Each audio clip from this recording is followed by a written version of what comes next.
தாய் தமிழ் உறவுகள் அனைவருக்கும் அன்பு வணக்கம். இன்னைக்கு நம்ம இந்த காணொலி எதை பத்தி பார்க்க போறோம் அப்படின்னா, திமுக ஆட்சியினுடைய அவல நிலையை தான் நம்ம இன்னைக்கு பார்க்க போறோம். இந்த திமுக 2021ல ஆட்சி அதிகாரத்தில் ஏறினதுக்கு பின்னால தமிழ்நாட்டுல என்ன வளர்ந்திருக்கு? போக்குவரத்து துறை வளர்ந்திருக்கா? இல்லங்க. சுற்றுலாத்துறை வளர்ந்திருக்கா? இல்லங்க. பள்ளி கல்வித்துறை வளர்ந்திருக்கா? இல்லங்க. நெடுஞ்சாலைத்துறையில் ஏதோ வருமானம் அதிகமா வந்திருக்கா? இல்லங்க. வேற ஏதாவது இந்த அறநிலையத்துறை? இல்லங்க. வேற என்ன துறை தாங்க வளர்ந்திருக்கு அப்படின்னு கேட்டீங்கன்னா, ரவுடிசம்ங்கிற ஒரு துறை பெரிய அளவுல வளர்ந்திருக்கு. அதுக்கு முன் உதாரணம் தான் இந்த விடியல் ஆட்சி, இந்த திராவிட மாடல் ஆட்சி. இப்ப நீங்க பாருங்க, கடந்த காலங்கள்ல திமுகனுடைய கொடியை, அதாவது திமுகனுடைய கட்சி கொடி இருக்குல்ல, இந்த கட்சி கொடியை கட்டிக்கிட்டு கார்ல போனவன் என்ன பண்றான்னா, ஒரு பெண்கள்லாம் வந்து ஒரு கார்ல போறாங்க, ஒரு குடும்பத்தோட போறாங்கன்னா, உடனே அந்த ஈசிஆர் சாலைகள்ல அவங்கள வந்து மிரட்டுவது, அவங்க கார ஓவர்டேக் பண்ணி அவங்கள அச்சுறுத்துவது, அவங்க கார வழிமறிச்சு ரவுடிசம் பண்ணுவது, இப்படி பல சம்பவங்களை பார்த்திருக்கோம். அது என்ன அப்படின்னு காவல்துறை விசாரணையில கேட்டீங்கன்னா, டோல்கேட்ல நாங்க பணம் கொடுக்காம போறதுக்கு இந்த மாதிரிலாம் நாங்க வந்து டக்கால்ட்டி வேலை காட்டுவோம். திமுகனாலே ஒரு டக்கால்ட்டி வேலை காட்டுற கட்சி தான். அதுலயும் இவன் டக்கால்ட்டி வேலை காட்டுவான் அப்படிங்கிறதெல்லாம் சொல்லியிருக்கான். சரி, இப்ப நீ டக்கால்ட்டி வேலை காட்டுற அப்படின்னு நம்ம பார்த்தோம்னா, இதுதான் பிரச்சனை அப்படின்னு பார்த்தோம்னா, இன்னொருத்தன் புரோட்டா கடையில போயிட்டு புரோட்டா வாங்கிட்டு காசு கொடுக்க மாட்டேன்னு பாக்ஸிங் போடுறான். இன்னொருத்தன் ஃப்ரைட் ரைஸ் கடையில போறான். இன்னொருத்தன் சிக்கன் பக்கோடா கடையில சண்டை போடுறான். ஒரு சாலை ஓரங்களில் இருக்கக்கூடிய தள்ளுவண்டி கடைகளை சாப்பிட்டுட்டு பணம் கொடுக்காம சண்டை போடுவது. இன்னும் சொல்லணும்னா, ஏதாவது ஒரு அமைச்சரோ இல்ல வந்து திமுகவினுடைய எம்எல்ஏக்களோ யாராவது இருக்காங்க அப்படின்னா, மக்கள் போய் அவங்கள்ட்ட என்னங்க இந்த மாதிரி பிரச்சனையாச்சு அப்படின்னு கேட்டா, அந்த அப்படின்னு அடிச்சு விரட்டுறது. இப்போ சமீபத்துல ஒரு எம்எல்ஏ வந்து ஒரு சாலை அணிவிக்கிற ஒரு செயல்களை பார்த்தோம். அங்க போயிட்டு என்னங்க எங்க தொகுதிக்கு இன்னும் சாலைகள்லாம் போடலையே அப்படின்னு கேட்டா உடனே அவங்க அடிக்கிறது. கடந்த காலங்களில் அந்த பால்வளத்துறை அமைச்சராக இருந்த ஆவடி நாசர் இந்த கல்லை விட்டுறிஞ்சு அடிச்ச காட்சியெல்லாம் பார்த்தோம்ல. இப்படி பல சம்பவங்களை வந்து திமுக காரன் பண்ணிட்டு இருக்கான். அவங்க பண்ற வேலையெல்லாம் பாத்தீங்கன்னா, இந்த மண் அள்ளுறது, மலையை உடைக்கிறது, அப்புறம் வந்து தாலி செயின் இருக்கிறது. அதான் ஐயா முதல்வர் ஸ்டாலின் அவர்களே சொல்லுவாரு, சங்கிலி பருப்பு தாலி அறுப்பு அப்படின்னு. அப்படிதான் நீங்க அறுத்துட்டு இருக்காங்க. இன்னைக்கு தொடர்ச்சியாக தமிழ்நாடுகள்ல நீங்க பாருங்க என்ன நடக்குது அப்படின்னா, செய்தித்தாள்களை எடுத்து பிரட்டினோம்னா, நாளுக்கு நாள் கொலை, கொள்ளை, பாலியல் வன்புணர்வு இதான் நடந்துட்டு இருக்கு. இதான் நடக்குது. கட்ட பஞ்சாயத்து, நிலங்களை அபகரிப்பு பண்ணுவது, பணத்தை ஆட்டைய போடுவது, கிட்னி திருடுவது, இப்படி தொடர்ச்சியாக பல சம்பவங்களை பார்த்தோம். அந்த வகையில கே நகர், இப்ப நம்ம கே நகர்னாலே நமக்கு தெரியும் சென்னை அப்படின்னு நமக்கு தெரிஞ்சிடும். அந்த கே நகர்ல இருக்கக்கூடிய தனசேகரன், இந்த தனசேகரனை பத்தி ஒரு பெரிய கதையே இருக்குங்க. தனசேகரன் அவர்களுடைய விரல்கள்ல வந்து பிளாஸ்டிக் சர்ஜரி பண்ணி இந்த பிளாஸ்டிக் விரல்களை வச்ச கதை ஒரு பெரிய கதை. அந்த கதையை நம்ம அப்புறம் வருவோம்.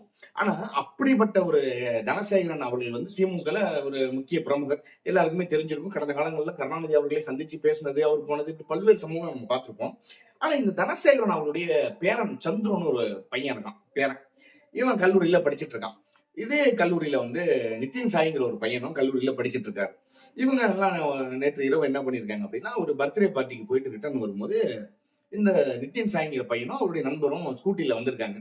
இவரு சொகுசுக்கார், ஏன்னா இவர் திமுக பிரமுகர் பேரன் இல்ல, இவர் சொகுசுக்காரில் தானே வரணும். இவர் ஒரு பைக்லயோ இல்ல வந்து நார்மலான கார்ல வந்தாலோ அது வந்து மரியாதை குறைவா இருக்கும். அப்புறம் இத்தனை நாள் திமுக பிரமுகரா இருந்து என்னத்த கொள்ளடிச்சான்னு ஒரு கேள்வி வந்துடும்ல. அப்ப இவர் சொகுசுக்காரில் வந்திருக்காரு.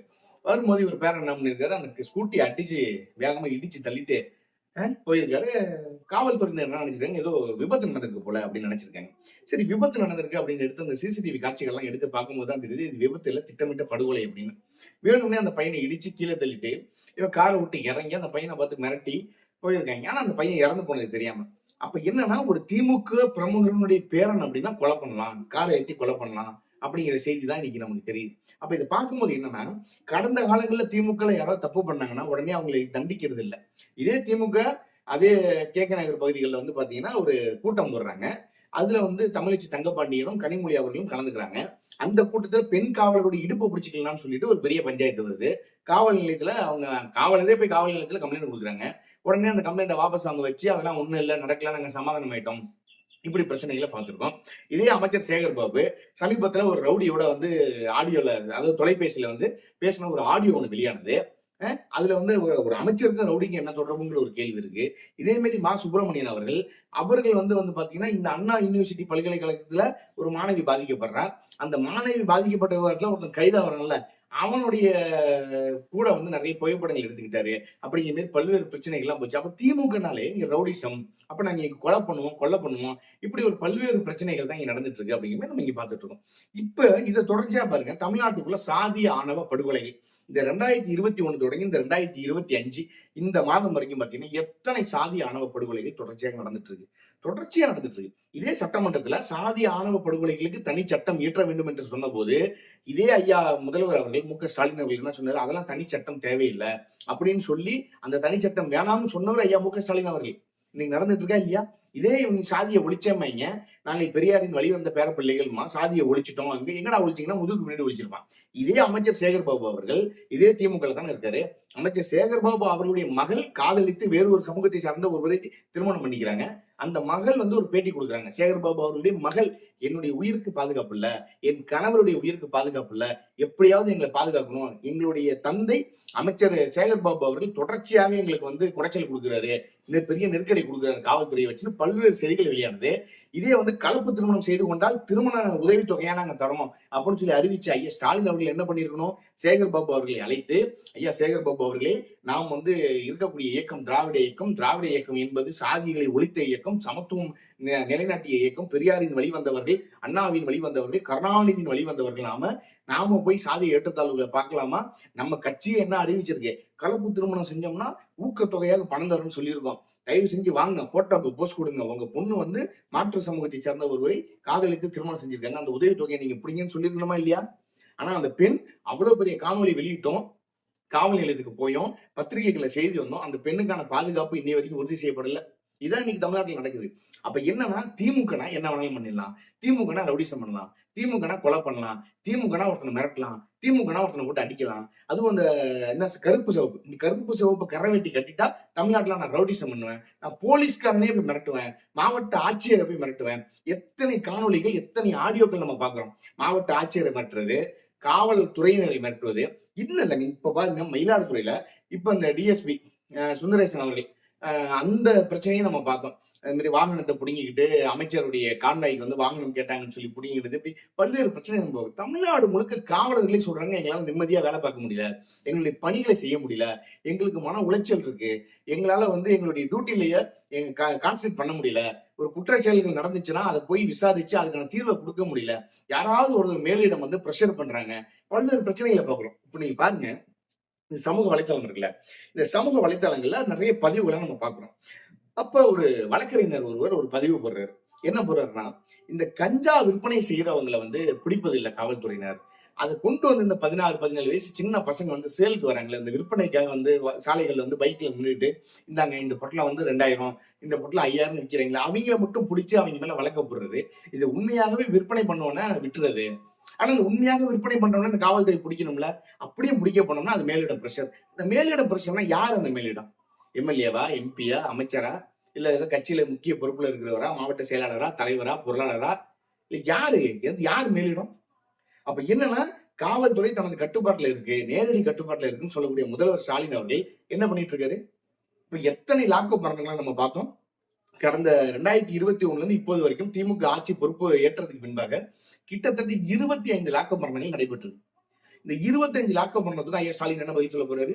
இப்ப சமீபத்துல 2 நாளைக்கு முன்னாடி பாத்தீங்கன்னா ஒரு மூதாட்டியை காவலர்கள் அடிச்சே கொண்டிருக்காங்கிற செய்தியை நம்ம பாக்குறோம். அப்ப என்ன நடக்குது தமிழ்நாட்டுல?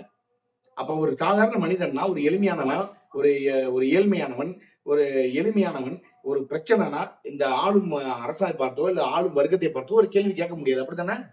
அப்ப கேள்வி கேட்டா நீங்க அடிப்பீங்க, கொல்லுவீங்க, காவல்துறையை வச்சு நெருக்கடி கொடுப்பீங்க. இதானே இங்க நடந்துட்டு இருக்கு. இன்னைக்கு ஒண்ணு இல்லைங்க, இன்னைக்கு காலையில ஒரு சம்பவம்.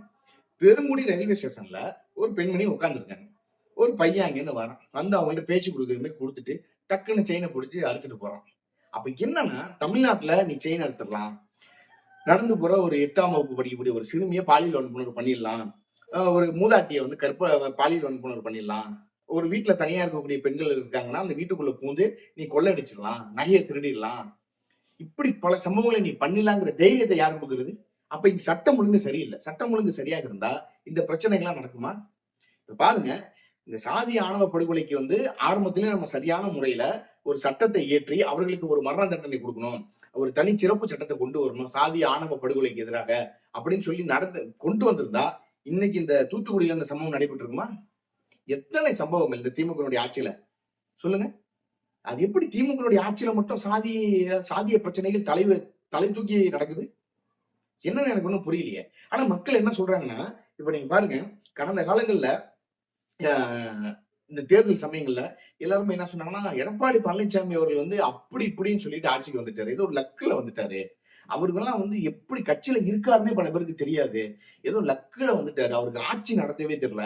அப்படின்னு சொன்னவர்கள் இன்னைக்கு என்னமா சொல்றாங்க? பரவாயில்லையா, எடப்பாடியோட ஆட்சியே எவ்வளவோ நல்லா இருந்துச்சு. அதை விட ரொம்ப கேவலமா, மோசமா, இழிவான நிலையில மக்கள் வாழவே தகுதியற்ற ஒரு நிலையில இந்த திமுகனுடைய ஆட்சி இருக்கு. யார் சொல்றா? மக்கள் சொல்றேன். அந்த வாய் தான் இன்னைக்கு பேசுது. புரியுதுங்களா? அப்ப என்னன்னா, எடப்பாடி அவர்கள் ஒரு கட்சியில இருக்காரு. அவர் மக்களுக்கே பரிச்சயம் இல்லாத ஒரு நபராக இருந்தாரு. அம்மையார் ஜெயலலிதா அவருடைய மறைவுக்கு பின்பாக தான் மக்களுக்கு ஒரு தெரிந்த முகமாக, பரிச்சயமான முகமாக வெளியில வர்றாரு. அவரு கூட ஆட்சியை நல்லா பண்ணிட்டாரு. ஆனா இத்தனை ஆண்டுகளாக கருணாநிதியினுடைய மகன் மு.க. ஸ்டாலின் அவர்கள் மேயரா இருந்திருக்காரு. கட்சியினுடைய முக்கிய பொறுப்புகள்ல இருந்திருக்காரு. செயல் தலைவராக இருந்திருக்காரு. இளைஞரணி தலைவராக இருந்திருக்கிறாரு. துணை முதலமைச்சராக இருந்திருக்கிறாரு. இன்னைக்கு ஒரு முதலமைச்சராக உட்கார்ந்திருக்காரு. ஆனா ஆட்சி நடத்த தெரியல. இதுக்கு நம்ம என்ன சொல்றது? எப்படி? பதனில இனிப்பா இருக்கே, சர்க்கரை போட்டீங்களா? இப்படிப்பட்ட கேள்வி கேட்கக்கூடிய நபர்களை வைத்துக்கொண்டு எப்படி ஆட்சி நடத்துவீங்க? இது யாரு? உங்க மனைவியா? ஆமாங்க. திருமணம் ஆயிடுச்சா? இது என்ன மாதிரியான கேள்விகளை கேட்கிறாரு? உண்மையாகவே முதல்வர் ஸ்டாலின் அவர்கள் எந்த மனநிலையில இன்னைக்கு தமிழ்நாட்டுல ஆட்சியில் இருக்காரு? இல்ல ஆட்சி நடத்துறாருங்கிற கேள்வி இருக்கு. இல்ல தமிழ்நாட்டில் நடக்கிற கொலைகளும், கொள்ளைகளும், இந்த பாலியல் வன்புணர்வுகளும், இந்த மாதிரி சம்பவங்களும் முதல்வர் ஸ்டாலின் அவர்களுடைய கவனத்துக்கு போகுதா, போகலையா? இல்ல முதல்வருடைய ஆட்சி நடக்குதா? இல்ல அமைச்சர்களுடைய ஆட்சி நடக்குதா? இல்ல எம்எல்ஏக்களுடைய ஆட்சி நடக்குதா? இல்ல கட்சியை வேற யாராவது ஆட்சி நடத்துறாங்களா? ஒண்ணுமே புரியலையே. தொடர்ச்சியாக பல சம்பவங்களையும், பல கொள்ளை சம்பவங்களையும் செய்தித்தாளை எடுத்து படிக்க முடியலங்க. நீங்க பாருங்க, செய்தித்தாளை எடுத்து பாருங்க. தினமும் இந்த செய்தித்தாள்கள் எடுத்து பெரட்டினோம்னா, இங்கே கொலை, இங்கே கொள்ளை, இங்கே பாலியல் வன்புணர்வு, சிறுமி காணாமல் போய் 13 நாட்கள் ஆயிட்டு, இதுவரைக்கும் உடலை தேடி கண்டுபிடிக்கல. உடலை கண்டுபிடிச்சாச்சு இப்ப. இப்ப குற்றவாளியை கண்டுபிடிக்க முடியல. ஒரே ஒரு புகைப்படம் தான் வந்திருக்கு. அதுவும் பாத்தீங்கன்னா நீல கலர் சட்டை போட்டிருக்கான்.